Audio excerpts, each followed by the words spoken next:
முதல்வர் பக்கத்தில் சேகர் பாபுல இருக்கிறாரு. எங்கே முருகன் இருக்கிறார்? ஓ, சேகர் பாபு தான் முருகன். முருகன் என்றால் என்ன? அம்மையப்பன் என்றால் என்ன? உலகம் என்றால் என்ன அப்படின்னு நான் வேறு எந்த முருகன் இருக்கார் முதல்வர் பக்கத்தில்? உதயச்சந்திரன் இருக்கார், தினேஷ், வேறு செந்தில் இருக்கார்ல, IG Senthil. Okay, intelligence IG Senthil. அது செந்தில்னால முருகனால ஒருவேளை அதை வச்சு சொல்லியிருப்பார் சேகர் பாபு. பார்க்கும்போது செந்தில் இருக்கார் கூட, ரைட்டு.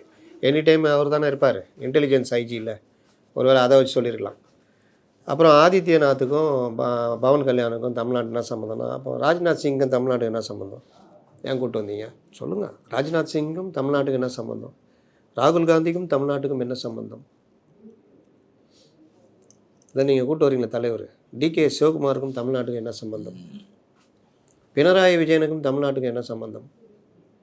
எல்லோரும் இந்தியர்கள், எல்லோரும் இந்திய நாட்டில் இந்திய அரசியலமைப்புக்கு உட்பட்டு முறையாக அரசியல் கட்சியை பதிவு செய்து தலைவர்களாக, அமைச்சர்களாக, முதல்வர்களாக இருப்பவர்கள்.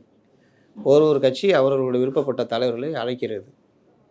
இதில் என்ன தப்பு இருக்குது? நீங்கள் ஏன் அப்போ அர்ஜுன் சம்பத் எது கூப்பிட்டு உட்கார வச்சிங்க? நீங்கள் நடத்தின முருகன் மாநாட்டில் உங்களுக்கு ஆகாதவங்க தானே அவங்க.